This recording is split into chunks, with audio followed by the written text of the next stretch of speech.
구약의 레위기 성경은 읽으면은 굉장히 지루한 성경이고 또 읽어도 무슨 내용인지 우리가 알 수가 없습니다. 참 힘듭니다. 그런데 신약의 복음서는 그 마태복음, 마가복음, 누가복음, 요한복음을 우리가 신약의 복음서라고 그러잖아요. 근데 레위기의 별명이 구약의 복음서입니다.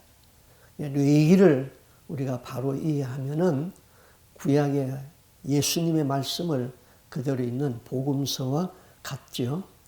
그래서 오늘부터는 이 레위기를 텍스트로 해가지고 말씀을 전거하겠습니다. 이런 이야기가 있어요. 어떤 사람이 과속으로 운전을 했어요. 그런데 앞에 보니까 단속 카메라가 눈에 딱 보여서 얼른 브레이크를 밟아가지고 속도를 줄이고 갔어요. 그런데 지나니까 빛이 번쩍하더니 차크득하고 사진이 찍혔어요. 분명히 속도를 줄였는데 왜 찍혔을까? 조금 화가 나가지고는 내가 다시 한번 하리 해가지고 유턴을 해가지고는 아예 속도를 줄여가지고 갔어요. 갔는데 또 불이 차크득 비치더니 또 차크득하고 찍혔어요. 이거 something wrong, 이거 잘못됐다. 화가 이만큼 나가지고는 다시 유턴해가지고 가가지고는 아예 천천히 그냥 10마일로 천천히 갔어요. 그런데 이번에도 또 불이 번쩍하더니 사진이 또 찍혔어요. 고함을 쳤어요. Something wrong, 뭔가 뭐 잘못됐어. 그리고 갔는데 며칠 후에 고지서가 왔어요. 그 고지서에는 교통 티켓인데 이렇게 써 있어요. 안전벨트 미착용. 그랬어요. 자, 이 썰렁한 이야기가 우리에게 참 심각한 그 의미를 주고 있는 것이죠. 우리는 하나님의 심판의 기준을 자기 주관에서 정합니다. 교회 다니면은 다 천국 가. 나는 예수님이 아니니까 그 정도 욕 안 하는 사람이 어디 있어? 그런데 하나님의 심판의 기준은 다르다고요. 나보고 주여 주여 하는 자마다 다 천국에 들어갈 것이 아니라 또 말씀하시기를 무익한 말 한마디 한 것도 심판날에 정죄를 받으리라. 자, 나는 여러분이 예수 믿고 신분의 변화가 된 것은 내가 확실히 믿습니다.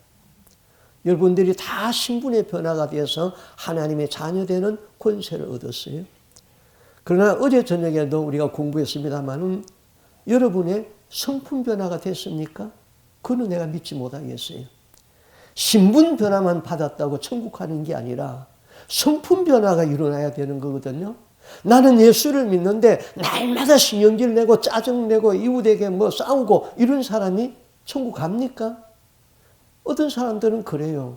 예수 믿고 한번 중생했으면 다 천국 간다. 그런 사람들은 천국 가는데 상급이 없어 문제다. 그거는 사이비 교리예요. 우리가 신분의 변화가 안 되면요, 천국 갈 생각하지 말아야 돼요. 신분의 변화 다음에는 성품의 변화가 따라야 되는 거지요. 성품의 변화는 어떻게 됩니까? 예수님 말씀했어요. 내 멍에를 메고 내게 배우라. 그래야지 성품의 변화가 일어나는 것이죠. 우리는 교회 다닌다고 다 구원받는 줄 아는데 주님은 너의 성품의 변화가 전혀 이루어지지 아니했다고 말합니다. 우리는 예배에 참석하면 구원받아 천국 가는 줄 아는데 하나님은 회개 없는 구원은 없다고 말씀합니다. 내가 생각하는 구원과 내가 생각하는 심판의 기준이 하나님이 제시한 것과는 너무나 동떨어져 있다는 것이죠. 우리가 읽는 성경은 하나님의 말씀 맞지요? 그런데 이 성경 안에는 마귀가 한 말이 있습니까? 없습니까? 마귀가 한 말이 있잖아요. 이 성경에는 사람이 말한 것도 있잖아요. 또 예수님이 직접 말씀한 것도 있어요. 성경은 유교의 경전이 아닙니다.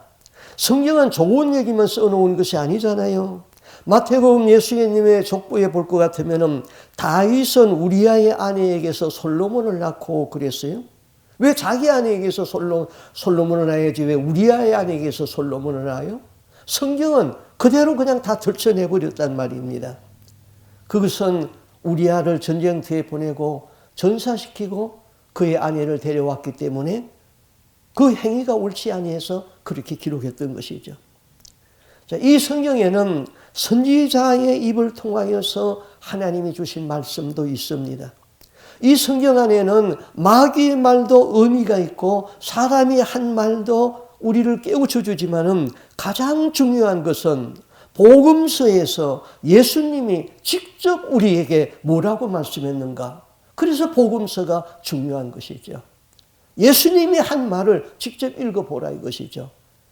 구원은 쉽지 않습니다. 신학자들은 구원받는 도리를 아주 쉽게 만들어 놨어요.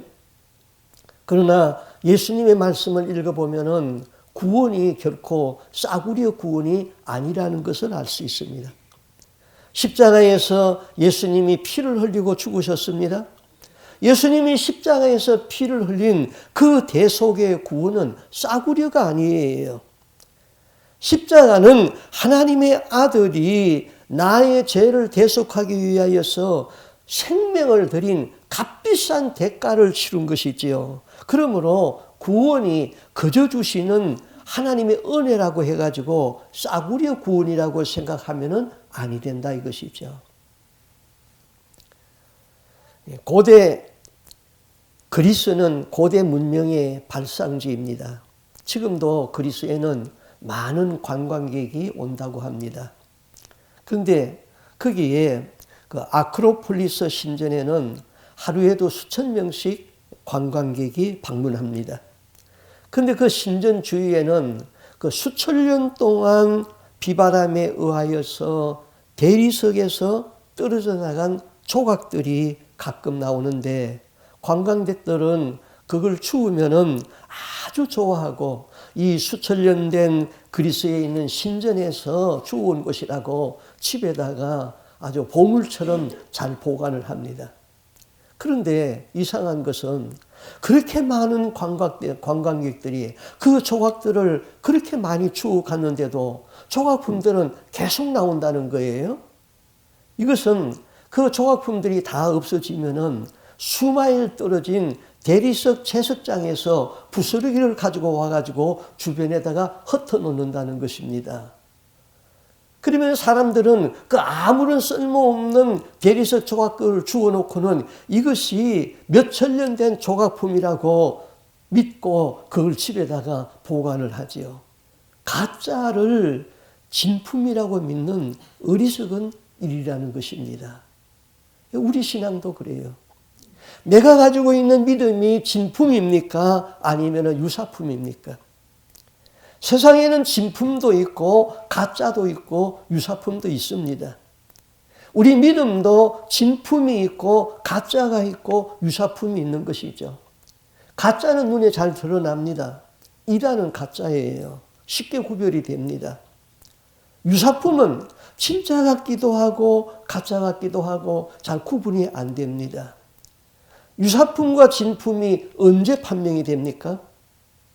내가 죽어서 내 영혼이 천국에 가 있다면 진품을 잡은 것이고, 그렇지 못하고 내 영혼이 지옥에 떨어졌다면 내가 유사품을 잡고 믿음 생활을 한 것이기 때문입니다. 우리는 하나님이 다스리는 천국에 꼭 가야 되거든요. 자, 우리가 미국의 대통령을 만나려면 쉽게 만날 수 있습니까? 대통령은 쉽게 아무나 안 만나주지요.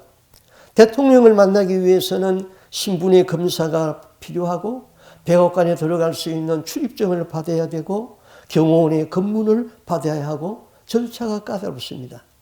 한 나라의 대통령을 만나는데도 쉽지가 않은데 우리가 하나님을 어떻게 만날 수 있습니까? 구약의 사람들은 인간이 하나님을 만나면 죽는다고 생각했어요. 하나님이 시내산에 강림했습니다. 그래서 십계명을 선포했어요. 백성은 산 밑에서 시내산에서 선포되어지는 그 하나님의 말씀을 들어요. 시내산에 번개가 치면서 우레소리가 들립니다. 나팔 소리가 납니다. 시내산이 온통 연기로 가득하게 덮였습니다. 그 가운데서 하나님이 말씀하는 음성을 들은 백성들은 너무나도 두려워가지고 모세에게 이렇게 말합니다.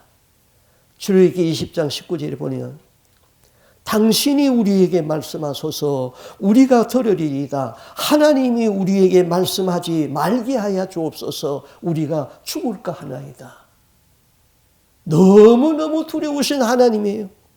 흑암 중에서 하나님이 말씀했어요. 그런가 하면은 하나님은 또 빛이시라고 그랬거든요. 누구도 하나님을 본 사람은 없습니다. 하나님은 우리의 사람과 같이 손이 있고 발이 있고 입이 있고 다 있지만은 하나님은 빛이십니다. 죄인은 그 빛 앞에 나가면은 모든 것이 오그라들고 맙니다. 그런데 오늘날 우리는 하나님을 만나기를 원합니다. 그리고 하나님을 만나야 됩니다. 나의 죄에 대하여서 진노하시는 하나님도 만나봐야 됩니다. 나를 사랑하시고 나를 찾아오시는 그 하나님을 만나야 되죠. 그래서 하나님은 우리에게 하나님을 만날 수 있는 길을 제시해 주었습니다. 그것은 바로 성막이죠. 성막은 예수 그리스도의 모형입니다. 사람은 재물을 가져가서 성막에서 하나님을 만났습니다. 그 재물은 예수 그리스도를 상징한 것이잖아요. 하나님은 하나님이 제시하여 주신 그 제사 제도를 통하여서 죄 용서함을 받고 하나님을 만날 수 있는 길을 열어주셨습니다. 그 길이 바로 예배인 것이죠. 성막을 통한 예배요. 오늘날 우리가 드리는 예배를 통해서 하나님은 우리를 만나주신다고 그랬습니다. 하나님은 거룩하십니다. 사람은 죄로 인하여서 더러워졌습니다. 이 더러운 죄인이 거룩한 하나님을 만나면 죽습니다. 가끔 여름철에 보면은 비가 온 후에 지렁이가 기어 나옵니다. 그런데 햇빛이 따끈하게 올라나오면은 지렁이는 곧 햇빛에 말라서 죽고 맙니다. 하나님이 말씀했어요. 너희 죄인들아, 너희의 더러운 죄를 가지고 빛 대신 나를 만나면 너희는 죽는다. 우리가 하나님을 만나려면 이후에 죽어서 천국에 가려면 태양계를 거쳐가야 되잖아요. 태양계의 주인은 6천도시나 돼요. 우주 공간에 들어가면 블랙홀이라는 것이 있어가지고 모든 것이 거리로 다 빨려 들어가 버립니다.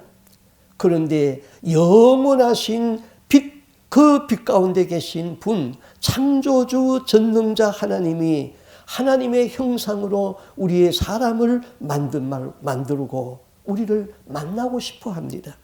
그 만남의 길은 제사 제도를 통하여서 어린 양 예수의 피를 가지고 하나님을 만날 수 있다는 것이지요. 뇌이기는 제사법입니다.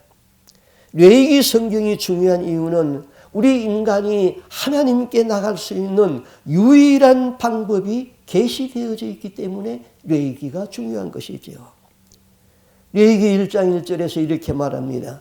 여호와께서 해막에서 부르시고 그에게 일러 가라사대. 산에서 말씀하시는 하나님이 이제 해막에서 성전에서 모세를 불러서 말씀했습니다. 해막 안에는 지성소가 있고 지성소에는 법궤가 있습니다. 하나님은 그 지성소에서 백성을 대표한 제사장을 만나 주었습니다. 그래서 말씀하지요. 거기서 내가 너와 만나고. 어디서 많이 들어본 얘기 같죠? 거기서 내가 너와 만나고. 지성소의 속죄소에서 하나님은 이스라엘 백성에게 이를 말을 준다고 그랬습니다. 그 하나님은 지금 우리 마음의 지성소에 오셔가지고 성령으로 말씀하고 계시죠. 우리는 구약의 제사제도에서 하나님을 만날 수 있는 법을 배워야 되는 것이죠. 2절에 이렇게 말합니다. 이스라엘 자손에게 고하여 이르라. 너희 중에 누구든지 여호와께 예물을 드리려거든 생축 중에서나 소나 양으로 예물을 드릴지니라. 그 예물이 소의 번제이면은 흠없는 수컷으로 해막문 앞에서 여호와 앞에 연락하시도록 드릴지니. 먼저 하나님께 드릴 제물을 지정했습니다. 하나님이 지정한 제물은 소나 양이나 비둘기나 염소를 제물로 지정했습니다. 그 제물은 흠이 없어야 됩니다. 눈먼 것이나 병든 것은 받지 않는다고 그랬어요. 하나님이 받으시는 예물은 하나님이 지정한 예물을 지정한 방법으로 드려야 되는 것이지요. 우리가 하나님 앞에 드리는 예배는 하나님이 지정한 방법대로 예배를 드리는 것이죠. 3절에 그 예물이 소의 번제이면 그랬어요. 번제라는 것은 완전히 태워서 하나님 앞에 드린다는 것이죠. 그럼 구약의 5대 제사 여러분이 다 알고 있죠? 구약에 번제라는 제사가 있고요. 소제가 있고요. 화목제가 있고요. 다음에 속죄제가 있고 속건제가 있고 이 5가지의 제사가 구약의 5대 제사입니다. 번제는 완전히 불에 태워서 제사를 드리는 거예요. 하나님은 여호와는 소멸하시는 불이다 그랬어요. 하나님은 우리의 죄를 다 소멸시키기를 원합니다. 그러므로 제물이 된 것도 완전히 불에 태워서 드리는 것이지요. 신약에서 번제의 의미는 내 마음을 드리는 예배, 신령과 진리로 드리는 예배, 마음을 다하고 목숨을 다하고 생명을 다해서 힘을 다해서 뜻을 다해서 드리는 예배가 번제가 되는 것이지요. 요한복음 4장 24절에 하나님은 영이시니 예배하는 자가 신령과 진리로 예배할지니라. 신령이 뭐예요? 성령이잖아요. 성령이 임재하여 있는 예배. 성령의 임재가 없으면 그거는 인간의 예배예요. 아무 필요가 없는 거예요. 진리는 말씀이잖아요. 말씀은 예수잖아요. 성령과 함께 예수님의 말씀으로 드리는 예배, 그거를 우리는 신령과 진리로 드리는 예배라고 그럽니다. 그 예배는, 참된 예배는 예수가 높여져야 되는 것이죠. 하나님의 영광을 받아야 되는 것이죠. 예배에서 하나님을 배제하고 인간을 높이는 예배, 그런 예배를 우리는 인본주의 예배라고 그럽니다. 인본주의 예배는 사람 높이는 예배죠. 오늘날 교회에서는 예배라는 이름만 가지고 와서 사람 칭찬하고 사람에게 영광 돌리는 예배를 너무나도 많이 자행하여 왔어요. 이런 일이 아주 습관화가 되다 보니까 의례 교회에서는 그렇게 하는 줄로 알고 있어요. 이게 문제잖아요. 장례 예배에 가면 꼭 죽은 자의 영정을 갖다 놓고 예배를 드려요. 그거는 우상의 형상이지요. 예수님의 십자가의 형상도 천주교는 예외지만은 우리 신교에서는 예수님이 십자가에 달린 그 형상도 우상이라고 교회 안에는 안 걸어요. 그런데 죽은 자의 영정을 앞에 갖다 놓고 하나님 앞에 예배 드린다? 그거는 우상의 예배예요. 사람들이 모르기 때문에, 우리가 이렇게 교회가 의례 관습적으로 해왔기 때문에 이렇게 해도 천국 가는 줄 알고 있죠. 심판날에 가보세요. 다 드러날 것입니다. 예배는 중심은 예배를 받으시는 하나님이 중심이 돼야지 사람이 중심이 되면 안 됩니다. 경기에서 1등을 하여도 법대로 하지 아니하면 실격이 되는 거예요. 예배는 하나님의 법대로 예배하는 겁니다. 죄인이 죄 용서함을 받기 위해서는 제물을 가지고 왔습니다. 그 제물을 하나님 앞에 먼저 헌납을 하죠. 헌납한 다음에는 그 다음에 그 제물을 안수를 한다 그랬어요. 죄인이 희생 제물에다가 손을 얹고 자기의 죄를 다 고백합니다. 그 안수의 의미는 전가라는 의미가 있습니다. 죄인이 제물에 안수함으로써 나의 죄가 그 제물로 이전되어 갔다, 그런 뜻인 것이죠. 자, 내가 죄로 말미암아 죽을 수밖에 없어요. 그러나 내가 죽을 수가 없으니까 나를 대신해서 죽을 수 있는 제물을 가지고 온 것이죠. 그 제물에다가 내 죄를 다 전가시켜서 그 제물을 죽이는 것이죠.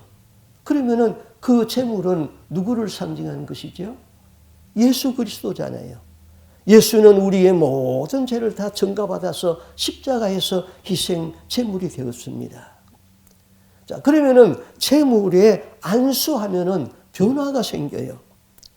제물로 끌어온 양이나 소는 살아있는 동물이에요, 동물.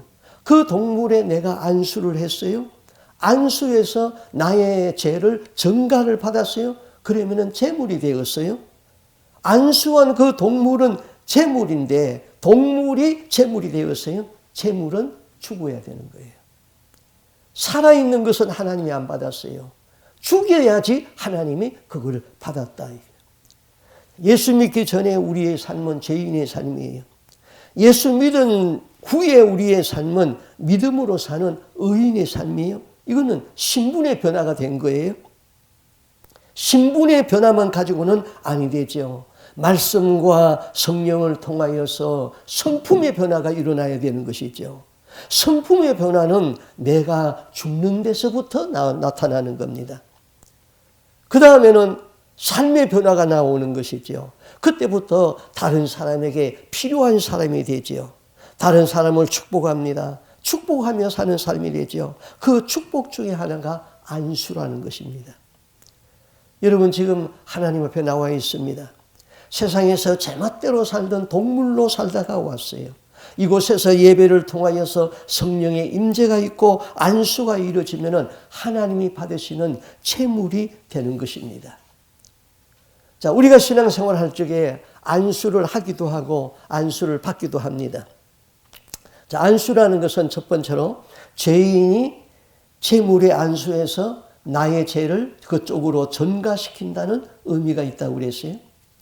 그 다음에 이 안수라는 것은 두 번째로는 그 영적인 권위를 가지고 있는 사람이 영적인 권위를 전달하거나 축복하기 위하여서 기도와 함께 예언과 함께 다른 사람에게 손을 얹는 행위지요. 안수를 통하여서 나에 있는 능력이 그에게 전가되기도 합니다.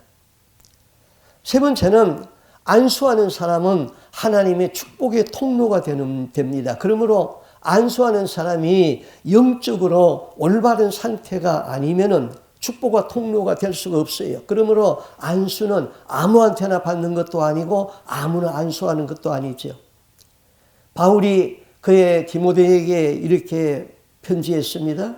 디모데전서 5장 22절에 아무에게나 경솔히 안수하지 말고 다른 사람의 죄에 간섭하지 말고 네 자신을 지켜 정결하게 하라. 아무에게나 경솔하게 안수하지 말라. 그래서 저는 아무에게나 경솔하게 안수를 안 합니다. 안수 받을 수 있는 마음의 자세가 있으면 안수를 하죠. 새벽기도 할 적에는 새벽기도 나오는 사람들을 자주 안수를 했어요. 그분들은 마음의 자세가 되어 있으니까요. 히브리 문헌에 이런 이야기가 있어요. 랍비가 안수하면서 축복 기도를 합니다. 많은 사람들이 랍비에게 축복 기도를 받기 위해서 왔습니다. 그런데 안수받는 사람 중에 유달리 미인이 거기에 하나 있었어요. 랍비가 그 아름다운 여인의 머리에다가 손을 얹고 기도를 하려니까 내게 있는 능력이 저쪽으로 가는 것보다 그 사람의 아름다움이 나의 불꽃이 나에게 튀길 것 같아가지고는 다른 사람은 머리에다 손을 얹었는데 이 미인에게는 손을 얹지 않냐고 그냥 이렇게 해가지고 안수를 했습니다. 기도가 끝나니까 여인이 물었어요. 랍비님, 왜 다른 사람에게는 다 손을 얹고 기도하고 나한테는 손을 얹지 않고 기도를 했습니까? 그때 이분이 말하기를 예, 당신은 너무 아름다워서 내가 그대의 머리에 손을 얹으면은 그 아름다운 매력의 불꽃이 내 가슴에 와 닿을 것 같아서 손을 얹지 아니했습니다. 그럼에도 불구하고 내가 여러분의 머리에 손을 얹는 것은 안수를 받으면은 동물이 아니라 제물이 되라는 겁니다. 하나님이 받으시는 제물은 동물이 아니라 제물이 되라고 안수를 하는 것입니다. 제물은 죽어야 됩니다. 하나님은 동물을 받지 않고 제물을 받습니다. 지금 여러분 하나님 앞에 다 나와 있습니다. 여러분 하나님 앞에 나와서 지금 동물로 왔습니까? 죽어진 제물이 되기를 원합니까? 동물로 와서 동물로 있다가 다시 동물로 살 겁니까? 예배를 통하여서 안수를 받고 제물이 되어서 나갈 겁니까? 제물이 돼야 되죠. 살아있는 동물은 하나님이 받지 않는다고 그랬어요. 죽어야 제물이 되죠. 성품 변화는 내가 제물이 되고 죽는 데서부터 시작된다고 그랬어요. 우리에게는 죽지 못하고 살아있는 것이 너무나도 많아요. 혈기, 음심, 탐심, 자존심, 미움, 원망 이런 것들이 우리에게 살아있어요. 이 시간 이런 것들이 말씀으로 쪼개어지고 성령의 불로 태워져서 하나님이 받으시는 제물이 되기를 바랍니다. 죽어야지 하나님이 받습니다. 사람은 죽는 연습을 할 적에 내 영성이 건강해지는 것이죠. 그래서 전도서 7장 2절에 그랬어요. 초상집에 가는 것이 잔치집에 가는 것보다 나으니 모든 사람의 결국이 이와 같이 됨이라. 산자가 이것에 유심하리로다. 초상집에 가면은 인생의 의미를 깨닫게 됩니다. 죽음 이후의 문제를 생각하게 됩니다. 죽음은 반드시 오는데 그 죽음이 언제 올는지 아무도 모르는 것이잖아요. 또 시편 90편 12절에 우리에게 우리의 날 계수함을 가르쳐 주사 지혜의 마음을 얻게 해줘서 나의 날이 얼마나 남았는지 생각하며 사는 것이 지혜인 것이지요. 사람은 죽음을 준비하면서 경건해지고 죽음을 통하여서 천국에 들어가는 것이죠. 전쟁터에서는 무신론자가 없다 그런 말이 있잖아요. 항상 죽음이 지척간에 있으니까 하나님을 찾지 않을 수가 없지요. 제가 라스베가스에서 목회할 적에 어떤 주기주 집사님이라고 연세가 많은 분이 있었어요. 이분은 한국 6.25 동남 때 전쟁에 아주 참여했던 분이에요. 전쟁 이야기를 들려주었어요. 전쟁을 하는데 그냥 옆에서 총을 맞아서 전우가 그냥 쓰러져 죽는 걸 봤어요. 또 총알이 뿅 하고 귓가로 날아가는 것이 소리가 쌩 하고 들린답니다. 전쟁을 하다 보니까 총알이 자기 사타구니를 지나가는데 옷은 다 찢어졌는데 몸은 하나도 안 다쳤어요. 그는 전쟁터에서 하나님을 경험했어요. 그리고 미국에 와서 살다가 은퇴를 하고 하나님이 내 생명을 전쟁터에서 살려주었는데 내가 어떻게 해야지 하나님을 제대로 믿고 천국 갈 수 있을까? 오직 그것만 중심이었어요. 그래서 성경을 쓰자. 늦은 나이에 70이 지난 이후에 그는 성경을 쓰기 시작했어요. 성경을 다 신약에서 구약까지 한 번 쓰고 나면은 그 쓴 노트가 사과개짝으로 하나예요. 나한테 보여주더라고요. 2번 쓰고 두 번째 쓴 거는 자기 아들한테 보내줬대요. 성경을 죽는 날까지 6번을 썼어요. 그리고 얼마 전에 소천했어요. 유럽에서 전쟁에 나갔다가 죽을 고비를 많이 넘기고 살아온 한 사람이 수도사가 되기 위하여서 수도원에 들어갔습니다. 그들은 수도원에서 밥을 짓고 청소하고 그다음에 쓰레기 갖다 버리고 그들이 하는 일을 자원에서 맡았습니다. 그런 일을 하면서도 지금까지 내가 사는 것은 하나님의 은혜였다. 지금 나의 삶은 덤으로 주어진 것이다. 그는 늘 감사하면서 굳은 일을 기쁘게 했습니다. 어느 날 수도원 원장이 그를 불렀습니다. 이제는 그 허드렛 일 그만하고 수도사가 되십시오. 이분이 아닙니다. 저는 이 섬기는 일로 만족합니다. 하고는 섬기는 일을 계속했어요. 20년이 지난 후에 수도원장이 나이가 많아서 죽었습니다. 그때 수도원에 있던 사람들이 이제 수도원장을 뽑아야 되는데 누구를 수도원장으로 뽑을까? 그래서 다 함께 모여가지고 다 자기가 가장 경건하다고 생각하는 사람의 이름을 써서 이름이 제일 많이 나온 사람을 수도원장으로 세우자. 그렇게 결의가 됐어요. 그래서 다 이름을 썼는데 거의가 다 이 허드렛 일을 하는 사람의 이름을 썼습니다. 그가 바로 카르멜 수도원 원장이 된 니콜라스 헤르만입니다. 니콜라스 헤르만. 죽음의 영성을 가진 자는 모든 것을 내려놓고 모든 사람을 사랑할 수 있게 되는 것이죠. 그것이 바로 성품의 변화고 우리가 천국 가는 길인 것이죠. 레위기의 주제는 거룩입니다. 레위기 19장 2절에서 이렇게 말합니다. 너는 이스라엘 회중에게 고하여 이르라. 너희는 거룩하라. 나 여호와 너희 하나님이 거룩함이니라. 너희는 내가 거룩하니 너희도 거룩하라. 하나님은 거룩하신 하나님이에요. 거룩하신 하나님이 오늘 우리에게 요구해요. 너희도 거룩하라. 우리는 반드시 하나님의 거룩의 성품을 닮아야지 거룩하신 천국에, 거룩하신 하나님이 계신 그 천국에 우리도 들어갈 수가 있는 것이죠. 천국은 거룩하고 영화로운 것이고 천국의 주인이신 주님은 거룩하신 하나님이에요. 거룩하지 못한 자는 그 천국에 들어갈 수 없다고 그랬어요. 하나님은 말씀합니다. 내가 거룩하니 너희도 거룩하라. 거룩하지 아니하고는 하나님을 만날 수가 없고 거룩한 천국에 들어갈 수도 없어요. 레위기는 제사 제도를 통하여서 우리가 거룩해지는 것을 가르치고 있는 것입니다. 그러면 우리는 어떻게 거룩해질 수 있을까요? 첫째는 예수의 피로 거룩해집니다. 5절에 그랬어요. 그는 여호와 앞에서 그 수송아지를 잡을 것이요 아론의 자손 제사장들은 그 피를 가져다가 회막문 앞 사면에 뿌릴 것이며 또 히브리서 13장 2절에는 그러므로 예수도 자기의 피로서 백성을 거룩하게 하려고 성문 밖에서 고난을 받으셨느니라. 예수의 피로 우리를 거룩하게 하기 위하여서 성문 밖에서 십자가에서 죽으셨다는 것입니다.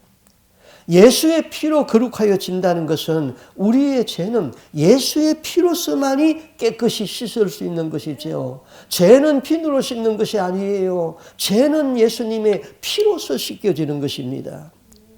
예수의 피를 선포하면 마귀는 두려워서 떠납니다. 마귀는 죄 씻음이 없습니다. 더러운 영이에요. 그러므로 예수의 피를 보면은 자신의 더러움 때문에 견딜 수가 없어서 그냥 떨어져 도망가는 것이죠. 우리는 예수의 피, 예수의 보혈을 날마다 찬양하고 그 예수의 보혈을 묵상하고 예수의 보혈을 내 삶에 적용을 시켜야 되는 겁니다. 그 다음 우리는 어떻게 거룩해져요? 하나님의 말씀으로 거룩하여진다 그랬어요. 디모데전서 4장 5절에 하나님의 말씀과 기도로 거룩하여지느니라. 늘 말씀을 읽고 그 말씀을 가까이 하는 사람은 그리고 기도를 게을리하지 아니하면은 심령이 깨끗하여지고 그 경건의 능력이 자기 안에 머물게 됩니다. 하루 육신의 양식을 먹기 전에 영의 양식인 하나님의 말씀을 먼저 먹으세요. 먼저 읽으세요. 하루에 1-2장씩이라도 밥을 먹기 전에 먼저 하나님의 말씀, 영의 양식을 먹으세요. 하나님은 사람의 마음을 보십니다. 그렇게 말씀 중심에서 살면서 기도하면 우리가 거룩한 삶을 살게 되는 것이죠. 거룩이 얼마나 중요한지 마지막 시대를 사는 사람들에게 이렇게 부탁했어요. 계시록 22장 11절에 불의를 행하는 자는 그대로 불의를 행하고 더러운 자는 그대로 더럽고 의로운 자는 그대로 의를 행하고 거룩한 자는 그대로 거룩하게 하라. 이 시대는 거룩해지는 것이고 의롭게 사는 거예요. 불의한 자가 불의를 행하는 것에서 떠나지 못하고 더러운 자가 더러운 행위에서 떠나지 못한다면 그는 죄 가운데서 죽는 거예요. 불의하고 더러운 일은 조금도 부러울 것이 없고 생각할 가치도 없는 거예요. 그러나 의를 행하고 거룩한 자는 그 의와 거룩을 가지고 천국에 입성할 수 있습니다. 그러면 거룩이 도대체 뭘까? 거룩은 구약성경은 히브리어로 기록되었고 신약성경은 헬라어로 되어 있는데요. 히브리어로 거룩은 카도시 그랬어요. 카도시. 이 말은 어떤 특정한 목적을 위하여서 구별하였다 이거예요. 우리는 하나님의 영광을 위하여서 구별된 사람이다. 구별됐다는 것은 세상에서 잘려졌는데 왜 잘려졌어요? 세상에 접붙이지 아니하고 예수님에게 접붙이기 위하여서 세상에 잘려져서 구별되었다. 하나님에게 붙여 살기 위해서 구별된 몫이다. 그것이 바로 가도시, 구별되었다. 여러분은 구별된 사람이에요. 세상에서 잘려졌어요. 이제 하나님에게 붙은 사람들이 거룩을 살아야 되죠. 그 다음에 헬라어로는요, 하기야소서 그랬어요. 하기야소서. 이거는 하나님의 몫으로 떼어놓았다 이거예요. 우리는 하나님의 몫으로 떼어놓은 사람들이요. 하나님의 몫으로 떼어놓은 사람들이 천국에 가는 것이지 하나님의 몫으로 떼어놓지 아니한 사람은 천국에 갈 수가 없지요. 또 이 세상에서 하나님의 몫으로 떼어놓은 것이 있잖아요. 그 11조잖아요. 나에게 주어진 모든 돈이 다 하나님의 것입니다. 그렇지만은 그 중에 하나님의 것으로 구분하여 내온 것이 11조예요. 내가 아직도 11조를 하지 못하는 것은 물질에 대하여서는 거룩하지 못하고 혼합되어 있다는 것이죠. 저는 우리 교회 성도들이 100% 다 11조를 하니까 뭐 마음 놓고 이렇게 설교할 수 있는 것이죠. 그래서 우리는 지난 1년 동안에 헌금에서 50% 이상을 선교비와 구제비로 쓰고도 남았습니다. 그 다음 두 번째는 주일이 구별된 날이라 그랬어요.